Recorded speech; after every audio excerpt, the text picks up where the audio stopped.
Darcy Warden. Really, really love this conversation with Darcy. Midlife. What is midlife? She helps people awaken themselves in their midlife. I wonder what your definition of midlife is, wherever you are in your age. And that's the very first question I ask. People sometimes feel invisible in their midlife, with difficulty focusing. This is what she does. She coaches people in their midlife and certain things that are needed at that time. I ask about when you enter it. When is it? Is it different for everyone? Is it different from men, from women? How do you work with them? She has a great Instagram page where she gives 6 traps you need to escape out of your 40s is one that we go over. Number 1 is hamster wheel. I wonder what you think about the next 5. Her background's incredible. She lived in Alaska for 14 years. She's now in Montana. And just an incredible, inspiring woman Darcy is. And I really enjoyed the conversation. As me being someone in their midlife, I'm currently 55. I wonder about these things, and I wonder how people are handling it. I'm shocked often when I'm in a room and I discover that I might be the adult in the room. It's shocking to me. But a great conversation with Darcy. I know you're going to enjoy it. Thanks for listening. Hi, I'm Joey Pinz. People ask me, how did I lose 130 pounds? The quick answer is always discipline. I started my business, wasn't paying attention to my health, was eating too much, drinking too much sweets. My daughter was born. Next thing I know, I'm pre-diabetic. I have hypertension. I knew something had to change. Discipline. I, like many of you, have faced many challenges in your career, in your family, in your life, in your faith. How did you attack them? How did you approach them? How did you solve them, hopefully? It all had to have some degree of discipline. I'm also asked, how did you found and start a tech business? And it lasted over 25 years. Discipline. I was committed to it, enjoyed technology, didn't enjoy some aspects of it, but knew it was necessary. Discipline. Our podcast mission, how do we use discipline to better ourselves and society? Join me, please, as I talk to interesting people and discuss how they use discipline in their family and their passion and their careers and how it helped them. Our podcast vision, growth through learning from others. Joey Pinz Discipline Conversations. It'll be light and serious. Join us, please. Thank you for consideration. I want to make sure, Steve Bellinger, thank you so much for your time today. I'm very excited to talk to you. Is time travel possible? Honestly, no, I don't think it is. Ever. Well, there is a theory of traveling through time by nature of traveling faster than the speed of light and then, and all of that stuff. But that's time travel in one direction. In fact, it's not really time travel, it's time dilation. Getting into a machine and going back and forth in time, like driving around in a Buick, I don't believe that's possible. If it were, we'd already be in trouble. We absolutely would be, yes. But this is the theme of your first and last novel, fiction.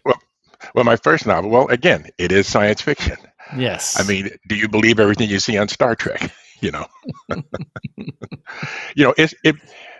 It's all for entertainment purposes, but there's a trick that I learned from Isaac Asimov, and that is to start a story with some real science and then morph that into the science fiction. Makes it a lot more believable. And I've had people just like you ask me if the chronocar is real, if these things can really happen, which I guess is the ultimate compliment. Certainly is. You make it so lifelike. So what is science fiction? Good question, because I get into many discussions over that. Yeah.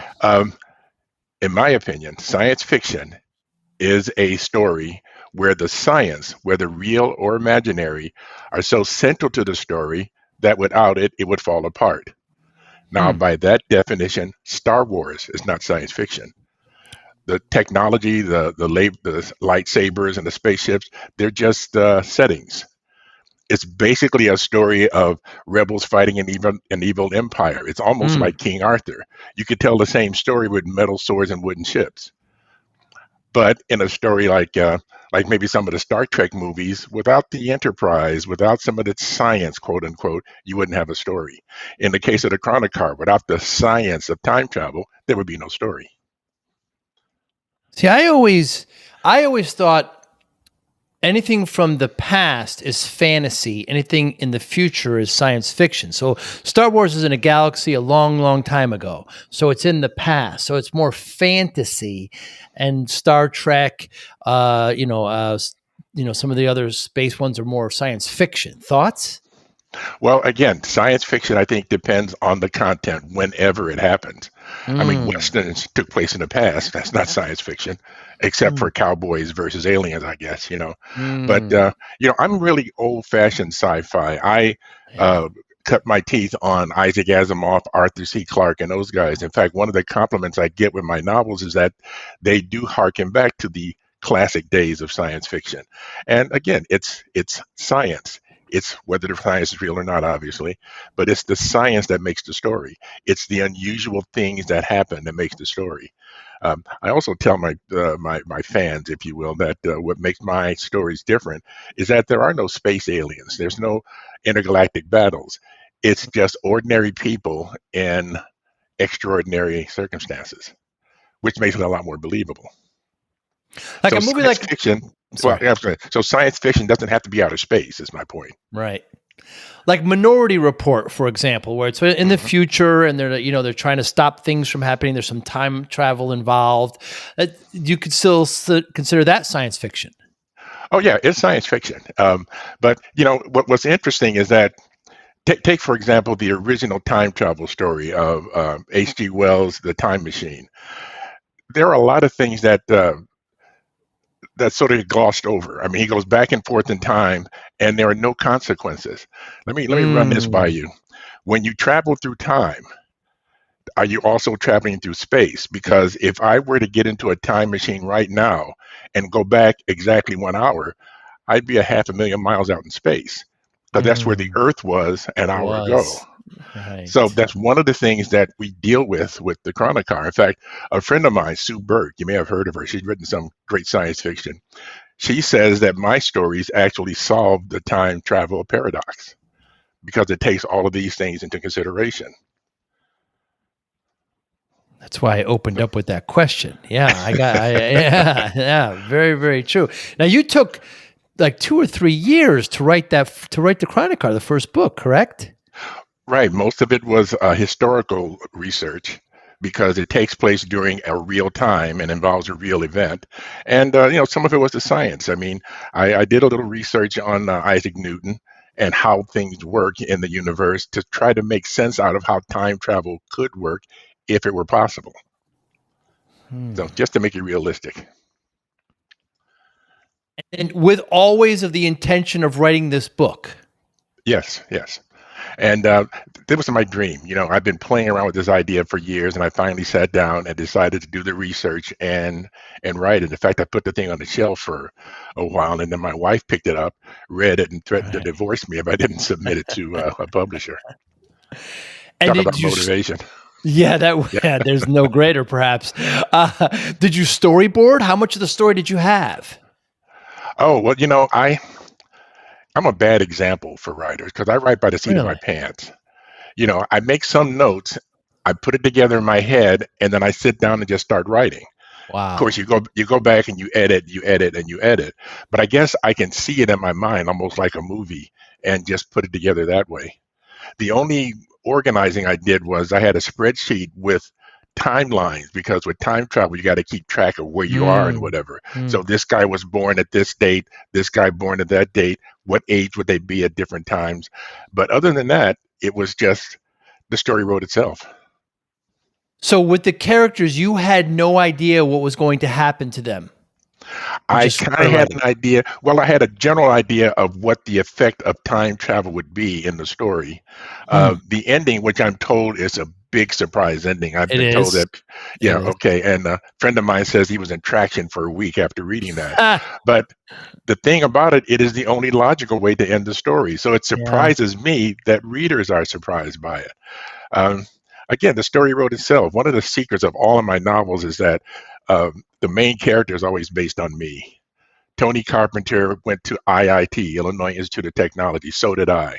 And in fact, a little sideline here, my alma mater honored me by putting a copy of this book in the university's archives. Very, very proud of that.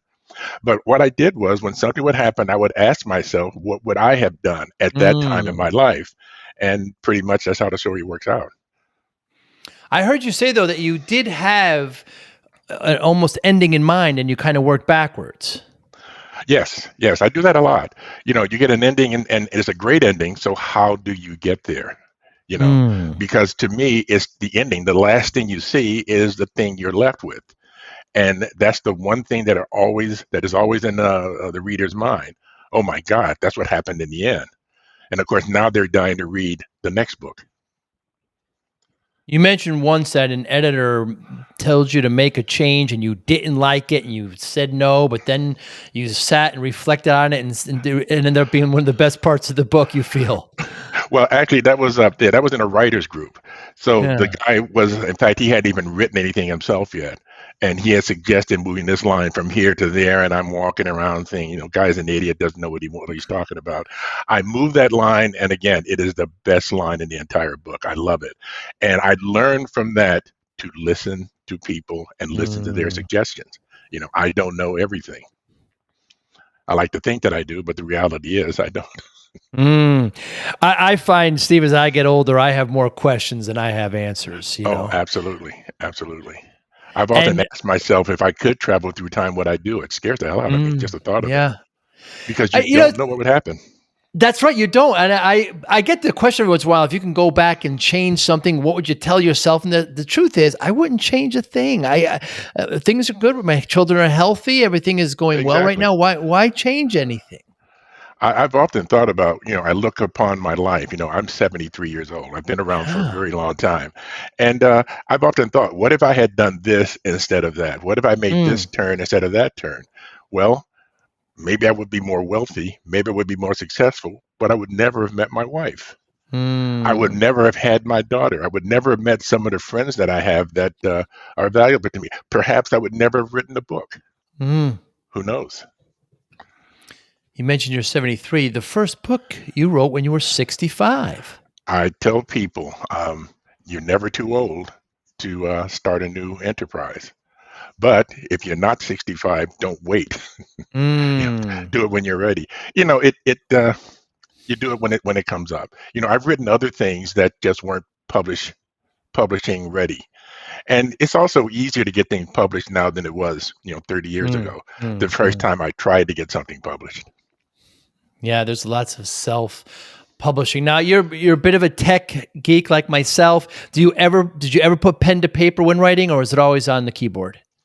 Oh, always on the keyboard. I mean, back before computers, I did a lot of, writing by hand, and then I had a typewriter. But it's just a lot easier to do it on the keyboard. In fact, I'll tell you a secret. A lot of the Chronocar was actually written on a Palm Pilot, Wow. while I'm riding the bus going to work. Wow. Wow. Yeah, I could definitely. Did you ever get the blank page syndrome, Steve? Um, well, Block.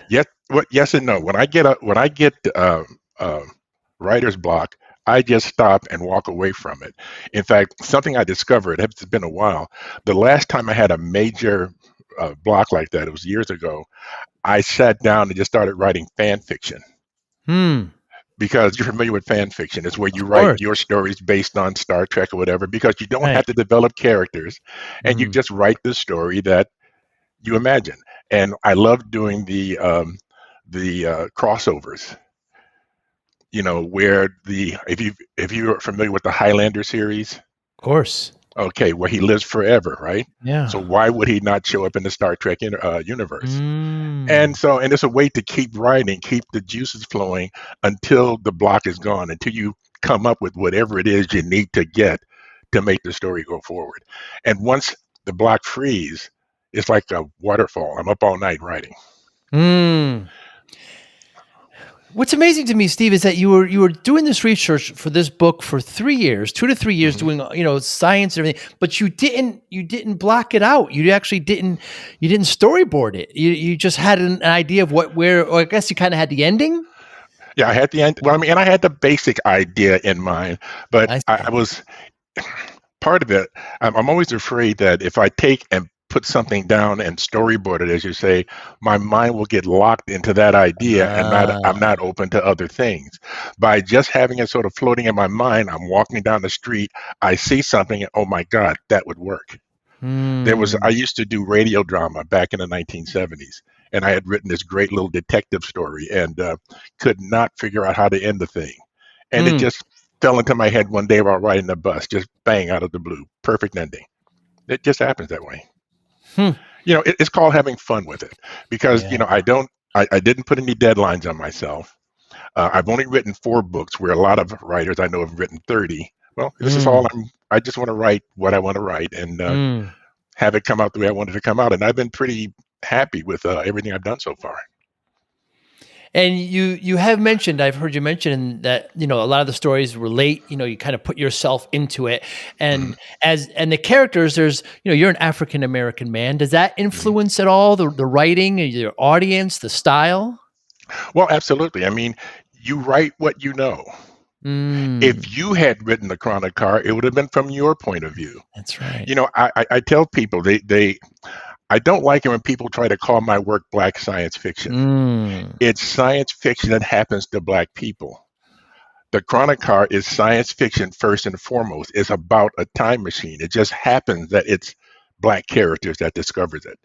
Had I been Asian, maybe it would have been an Asian character. mm, mm, mm. You write from what you know, but again, I'm most proud of it as a science fiction novel.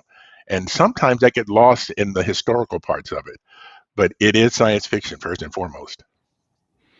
You mentioned your mother would bring home books, and at age 12, the iRobot, Isaac Asimov, really it kind of changed and shifted your life.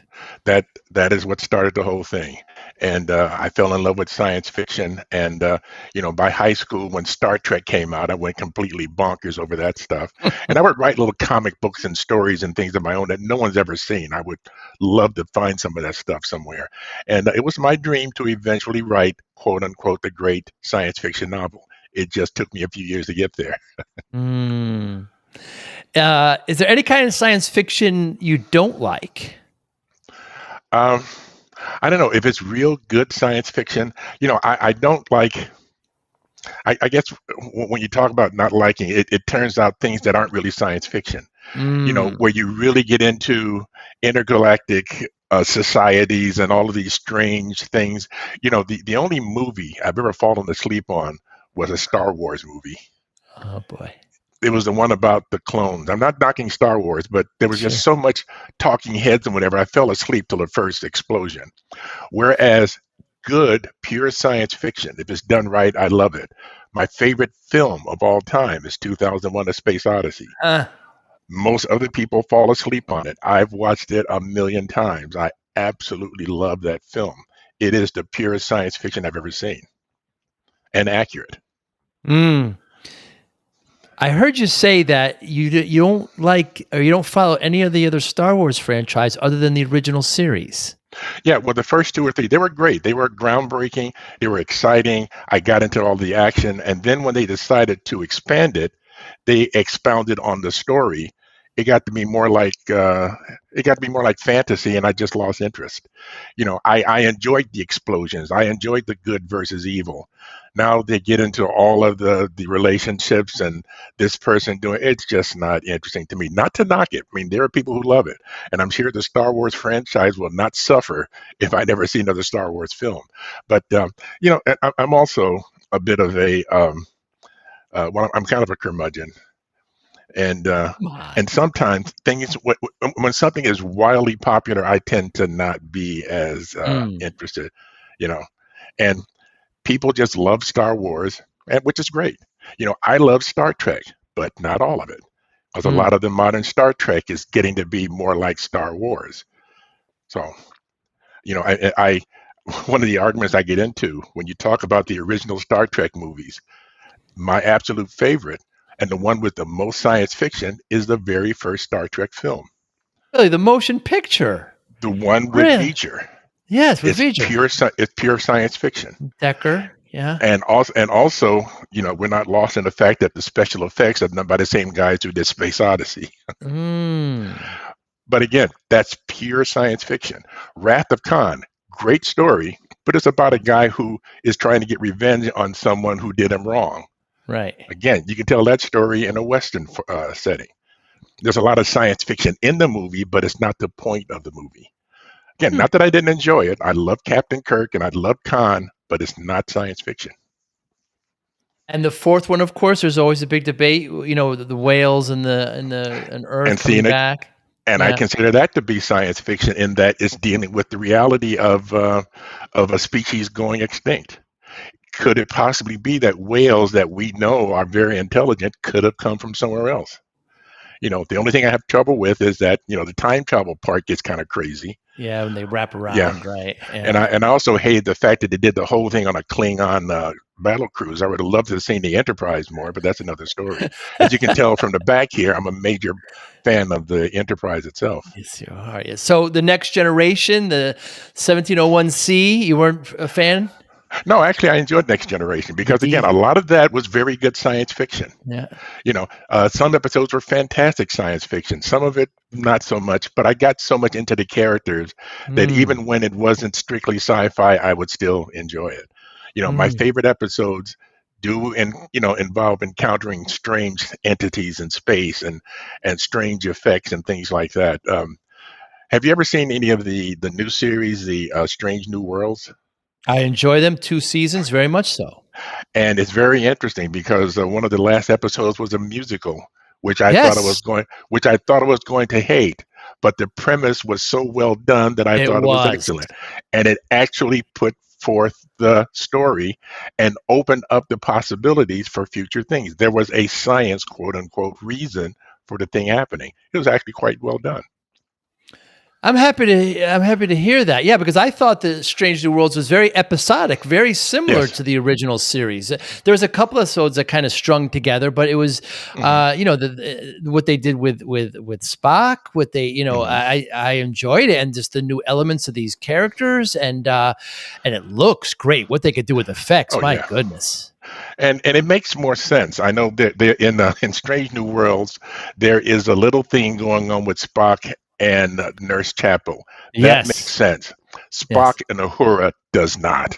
that There, doesn't wa- at there was all. Yeah. there was never any connection there. I'm watching an old episode of Star Trek last night, and there was a little bit of friction between Spock and Christine Chapel. It makes perfect sense. Yes, yes. And of course, we know that uh, Uhura and Captain Kirk, of course, the first kiss on television, right? African American woman In the United States, in the United the, States, right? the Yeah. Brits had done it long before that. Of course they And have. depending upon what you call interracial, I mean, Kirk was lip locking with an Asian woman, like in the previous episode, Yeah, So, yeah, it certainly was. and of course they had to come up with a way for it to happen where it wasn't on purpose. They never Mm, they couldn't air that episode in the South when it came out. really? Yeah, they refused to run that episode in the South. It's amazing to me that only lasted 3 seasons, right? It's only 78 episodes, something like that. And it was crazy. Well, I think it's because the industry wasn't ready for real science fiction. Mm, And it's mm, the fans that brought it back, the people who really loved it. I kind of worry about that even with my novel. I've written a screenplay that I've been yeah. entering in the contests and things like that. It's gotten a little bit of traction, but are they prepared to deal with some real science fiction? We'll see. Mm. So, what is your opinion of the current state of science fiction in movies and in books? So, do we have a lot of good selections to choose from? Yeah, there are some out there, but again, people are more interested in special effects. They're more Mm, interested in the wild and crazy. Like a lot of time travel deals with multiple universes and multiple realities. In the yes. Chronocar, there is one timeline, and that's what you deal with, and it's not confusing. But again, there are rules and there are consequences in traveling through time, which is something that very few, if any, other time travel stories ever deal with. If you're driving to work in your car, there's a consequence. You're putting a little pollution in the air. You're wearing down the tires. There's a consequence for whatever you're doing. If you're traveling through time, there's got to be a consequence. And in the Chronocar, Hmm. time travel damages time and space just a little bit. That's actually an idea that I stole from Space 1999. Oh There was a yeah. there was a great episode where they were waiting for these ships to come back that we had sent out, years earlier. It was called the Queller Drive, and the ships were being followed by these aliens, ready to do battle, because the exhaust fumes or whatever it was from the drive had destroyed their planet. Oh. And again, I thought that was great science in that we never think of the consequences of what we do. We're developing electric cars. It's fantastic. Where's electricity going to come from? And no one's really quite answered that question, I don't think.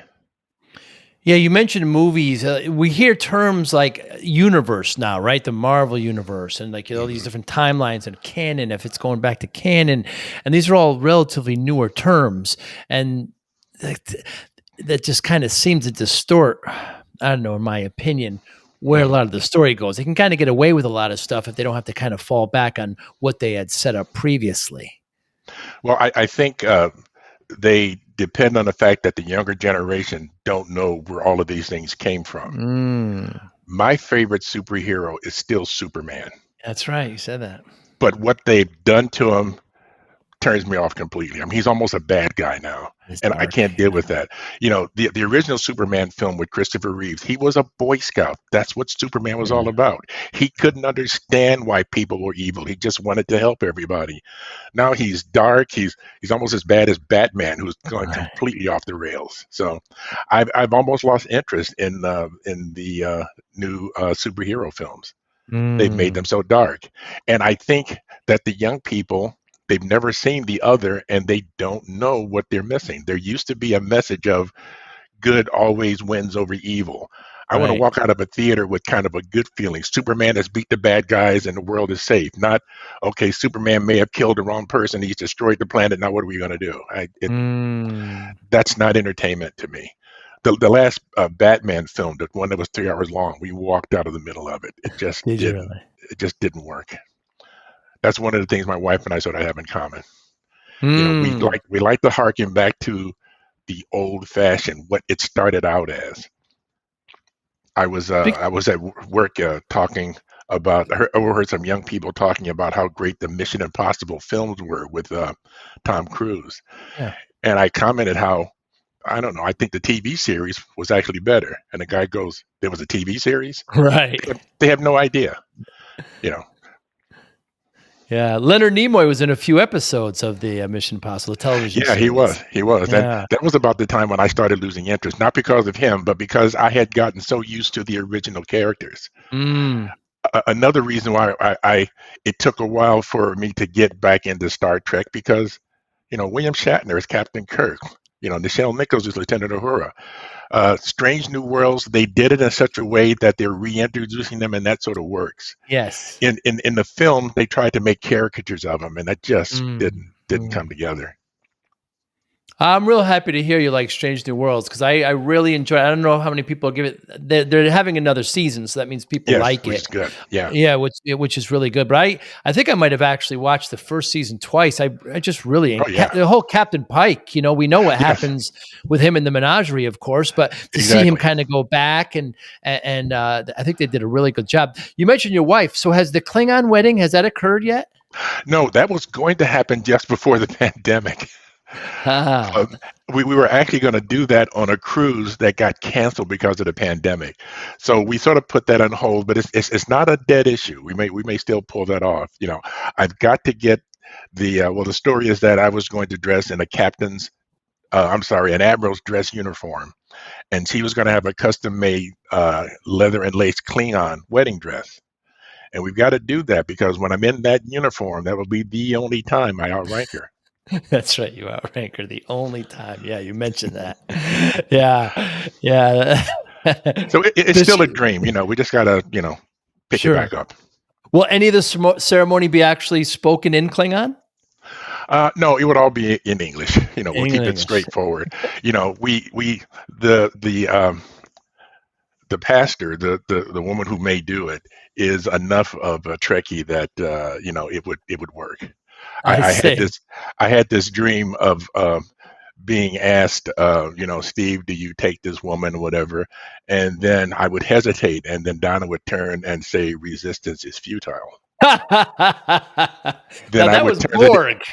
then I would turn to the audience and go, well, make it so. Anyway, Yeah, I you want to have a little fun with it. Yeah, absolutely, absolutely. Now you wrote the Chronic Car, your second Mm, book, Edge of Perception, your third, The Apocalypse, and then back another Time Waits for No One, another Chronic Car. Uh, exactly. but the Chronic Car actually shows up in all your novels. Exactly, in different ways. It's Yeah. very interesting. One of the things that I wanted to do, and I think I succeeded, is the book is a series. You could read them in order and get one sense of it. You could read them out of order. I have had people who've read Time Waits for No One and have never seen the Chronic Car, but they were not confused and they enjoyed it. If you only like paranormal stories, you could read Edge of Perception and enjoy that. So each one stands alone, but they all build on each other if you read them all. And incidentally, Apocalypse has an Easter egg that no one's ever found. Ah. I'm dying for somebody to read it and tell me if they can find the Easter egg. That's so fun.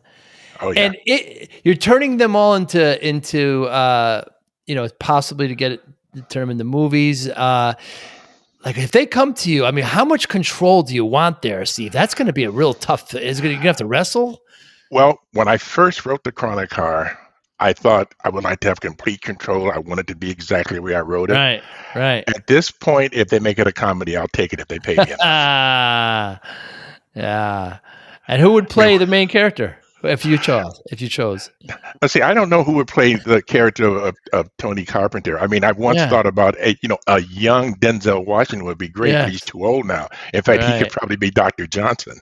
So Ah. I'm not sure who could play who anymore. I sort of lost track of who all of the young actors are now. Michael Jordan, maybe. Yeah, There's exactly. plenty. But There's plenty. but the thing is, it wouldn't be my choice anyway. So Right, you right, know, right, right. maybe Yeah, a bunch of unknowns. I mean, they pulled a hell of a job off with Christopher Reeves as Superman. they sure did. They sure So we'll did. see what Yeah. happens. Boy, that would be an exciting, exciting time. So what's next for you? Well, I'm actually working on a fifth novel now, which is sort of a disaster movie. It has to do with the Earth's magnetic field going crazy and things happening with that. So I'm in development with that, and I'm doing some other things. I'd like to invite people to visit my website, stevebellinger.com. I've got, you can hear my old radio dramas. I'm not sure if I mentioned that back in the 70s, I did a modern version of War of the Worlds based on I the heard you old say it. H.G. Pretty Wells thing. cool. Yeah, Yeah. that and it's still my magnum opus, and I've been told it's better than the original.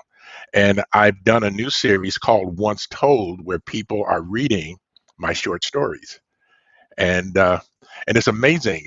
We were talking the other day about the power of the internet. One of the people who reads one of my stories is a young woman, a black woman from London, whom I have never met, and she reads one of my stories. The next episode is going to be read by the British woman that I've never met, and the story is written by a black woman from Japan whom I've never met, Wow. and is going to be part of this series. It is totally amazing. I have friends that I've made internationally through this book on the internet, and I'm dying to meet them all. It's That's amazing. wonderful. Could you ever write nonfiction? Yeah, I mean, I started off. I mean, heck, I wrote Sunday school lessons. I mean, if you're a Mm, decent writer, you can write almost anything. I used to write mm, newspaper articles and all sorts of things, but nonfiction is not as much fun. Well, Yeah. and I do. I have a daytime job. I work in tech support, and I'm the guy who writes the technical articles for the Huh. knowledge base. And I do training videos, which people seem to enjoy. So yeah, I guess I could. What's your opinion on AI and its influence on authorship? I okay. It's you should read Apocalypse. Uh, it Mm. scares me because one of the reasons that these guys are on strike is that, and I don't know if this is urban legend or not, but one of the things that the studios are thinking of doing is having AI write scripts and then having humans just sort of clean them up. And there was also talk of taking the scripts from all of the great blockbusters in the past, feeding them into an AI and having it using those elements to write another blockbuster. And what you will end up with is, Batman fighting the Little Mermaid in space. I mean, and Mm. and as dumb as that stuff might be, the audience will come to accept it, Probably and there'll would. be Probably no would. more originality. That's Mm. what I'm worried about. At one of the writers groups I was in, this young man had written 800 pages of what he thought was going to be the next Star Wars, which is great. There's nothing wrong with that. But I want to write the first Star Wars. I want to write the first, you know, of a series or of an idea. If you follow my drift, Mm. and I'm always interested in something that is new and interesting. I enjoy sequels, but I'd like to see the original and something that is totally different. And I think the whole idea behind AI is that it is using what is already out there. A machine cannot have an original idea, so you're going to have mashups. You're going to have Mm. a repetition, and it's going to be boring, I think. But because it's easy and it's cheap, it will happen. And I think what will happen is these dumb films will be made. They'll make a lot of money in the beginning because people are curious. Then they'll get bored, and then we'll come back to humans writing the stories. I Mm. mean, I use an AI based program to do like editing to catch Right. basic mistakes, but I almost never use the words or the lines that it recommends. It doesn't make any sense. They're always out of context because it doesn't know what's happening in chapter three. Right. Right. Right. Right. Like Grammarly, that kind of thing. Yeah, actually, it's called Pro Writer or something, but it's similar Yeah. to Grammarly. And Yeah. again, it's great for catching the misspellings and the very basic mistakes. Mm. And once in a while, it'll suggest a sentence that sounds better than mine every now and then, but usually it's so out of context that it makes no sense. So And sense. and Yeah. and there is, my wife is also a writer. She writes business books, and she did an article for an anthology, and she had AI go through that, and I read it, and it was all technically perfect, but it had no soul. It had no feeling. It was not Mm. her. It's not Mm. the way that she speaks, and that's why people hire her because of who she is, not just what Right. she knows. Right. And I think that's what we're going to lose with AI, but I think it will eventually come back, but we're going to pay a big price Mm. before it does. Yeah, we're really going to see what happens, especially now. And it's happening very quickly. I mean, one of my friends Mm. at work was making jokes about it, and he was asking if I was concerned about it. And I said, yeah, I may be out of a job soon. And he goes, it won't take that long. And I said, yeah, like 6 months. Because Mm. already this stuff is happening so quickly. Technology evolves so quickly. And now you're hearing that this AI has gotten confused and this AI doesn't know what it's doing. Again, the whole point of Apocalypse, which was written like almost 5 years ago, is an AI system that takes things too far. Mm. When we talk about efficiency, we know when to break the rules or to bend the rules to make things work. A machine, it is black or white or it's nothing. That's right. The other thing, I've worked in technology long enough to know that when a computer malfunctions, it might do any damn thing. Mm. We used to have you're a little bit technically oriented, and people are aware of the blue screen of death, which was very prevalent a few years ago. It's not as Sure. prevalent now as before. Mm. And they discovered that one of the reasons was that the chips were getting so small that something as small as a cosmic ray particle was causing a short that would cause the blue screen of death. Wow. Now, when a computer malfunctions, it could do anything. I've had people working on their computers, and they're working on an email. Something goes wrong, and the thing sends the email before he's finished. He never clicks the button. Well, a computer, it's a malfunction, Right. you know. But when a computer malfunctions, anything is possible. A human, even if you're confused, you might hesitate. Wait a minute, should I push this button or not? A computer, oh yeah, push the button, it's gone. What's next? And now you've got a client who's gotten an email that maybe they shouldn't have received. Mm. One of the biggest things that I've often heard is, how can I get back an email that I sent yesterday? Well, it ain't gonna happen. It's already gone. You know. So we live Yeah. in a world where we're gonna have a lot of great Jetsons type technology, and the world is going to be great, but there's going to be a price to pay. Yeah, there's a price. Yeah. We're already paying the price of no privacy as it is. I've got a friend who refuses to get on Facebook because he doesn't want to put his information out there, and I'm telling him it's already out there. Yeah, it's too late. Yeah, exactly. Back in the 90s, I had a friend like that who never wanted to use the machine to pay for his gasoline by the pump. He didn't want it to, but he goes into the store, they swipe it, and the modem goes off. I mean, it is already out there. People you trust, like the credit bureaus, they get hacked. What the hell are you going to do? It's but tough. On a lighter note, I was going to say, but everybody's healthy. So Steve, I started my tech business back in the 90s, and I was working way too hard, and I wasn't paying attention to myself, and eating a lot of pizza and drinking soda, and I got myself up to 340 pounds. And the doctor said to me, "Look, if you don't lose this weight," my daughter was just born, "you're not going to see her graduate." So I took the next 7 months to lose about 130 pounds. And people always ask me, "How'd you do it? Like, what's your secret? What would you?" And I say one word: discipline. That's how I lost the weight. Just discipline. I'm not going to tell you something you don't know. Just discipline. And it's not just taking it off. It's not a finish line. You got to continue to you got to change your lifestyle. How does discipline play a role in your life, Steve Bellinger?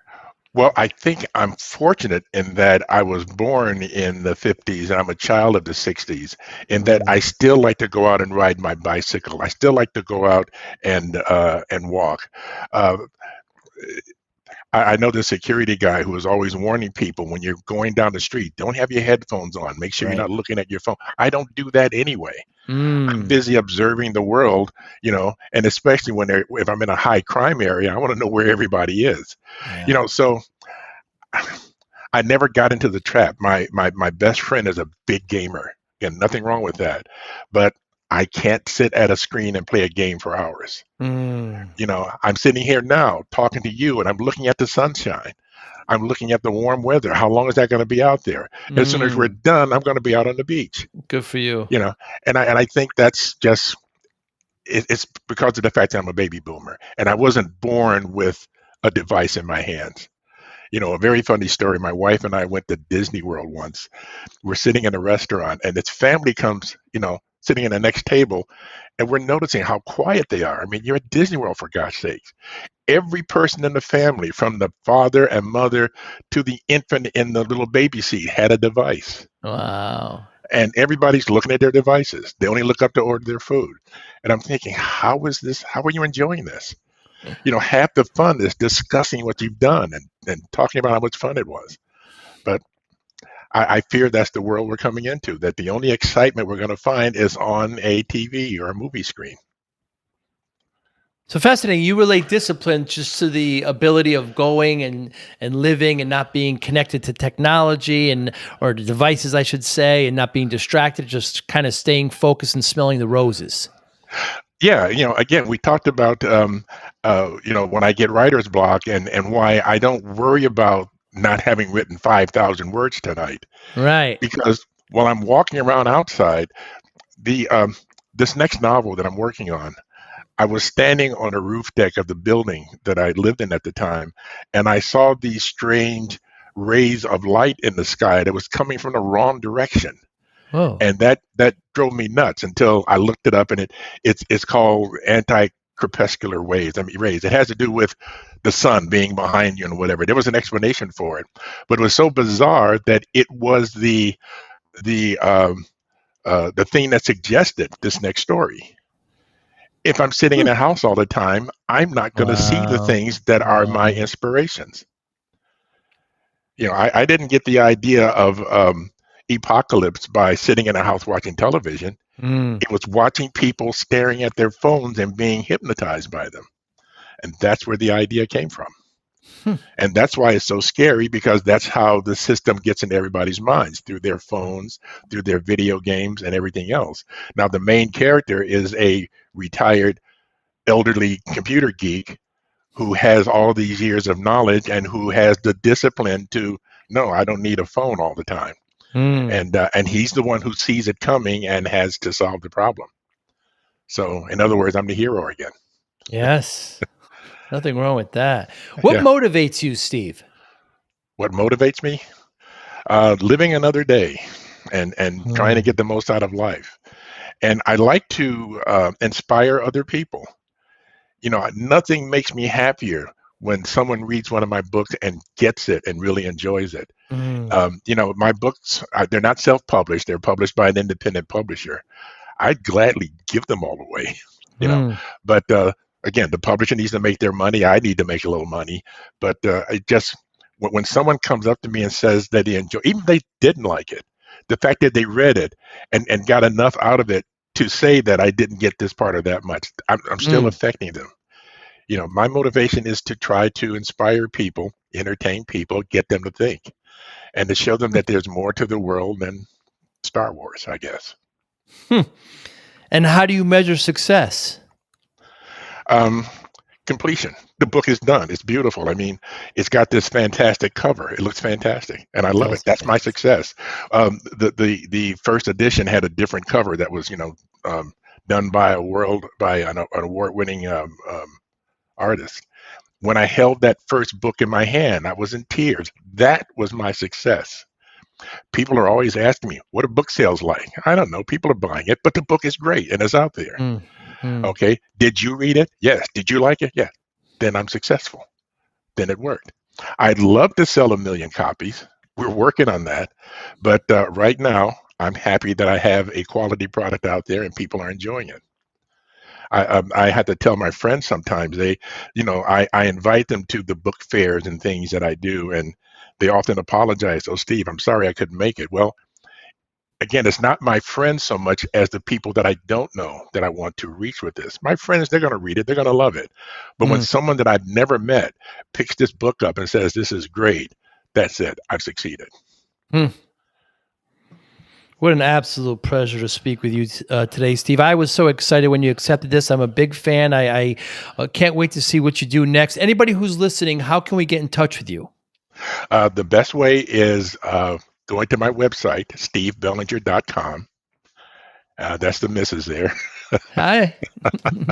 But no, stevebellinger.com. All of my books are available on Amazon as paperback, ebook, and as audiobooks.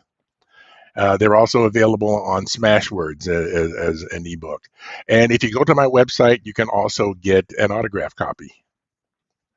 Very And cool. there are Did you do lots the there. audio? No, I didn't. I didn't. Uh, Well, because the publisher controls all of that, which is fine. right. Which and Right. they got some great people to do it. The next book, I may do my own audiobook. We'll see. But Mm. one of the reasons why I got a publisher is that I want to write. I don't want to market. I don't want to do this. I don't want to put it Mm. together. Mm. I want to Mm. do the writing. I So agree. we'll see what happens. And it's Steve, obviously Steve Bellinger, Bellinger. We're going to make sure we put it in the show notes. Steve, thank you so much for your time. I really appreciate it. If I'm ever in the Illinois area, perhaps we can get a cup of coffee. Absolutely. It was fun talking to you, Joey. I've had a great time. I really did as well. You be well. Thank you, sir. You take care. Thank you for listening and or viewing Joey Pinz Discipline Conversations. Please share this episode with one or two of your friends who you think may benefit from the episode. Our website, www.joeypins.com. There you'll find lots of resources and you could join our mailing list. Please follow us on all our social media, Instagram, Twitter, and Facebook. Podcast information. The video version of our podcast is on YouTube. Please subscribe. Audio is on all major podcasting platforms. Please follow them. And if you like it, please consider giving 5-star rating. Would really appreciate that. Would you like to financially support the podcast? You can go to our Patreon site. Consider $5, $10, or $20 a month. There's all kind of plans that we have there. There's like a one-time payment. What is this podcast episode worth to you? $25, $50, $100, $500, $1,000, $5,000. You be the judge. You can go to our PayPal account to do that as well. Thank you again for listening or watching Joey Pinz Disciplined Conversations.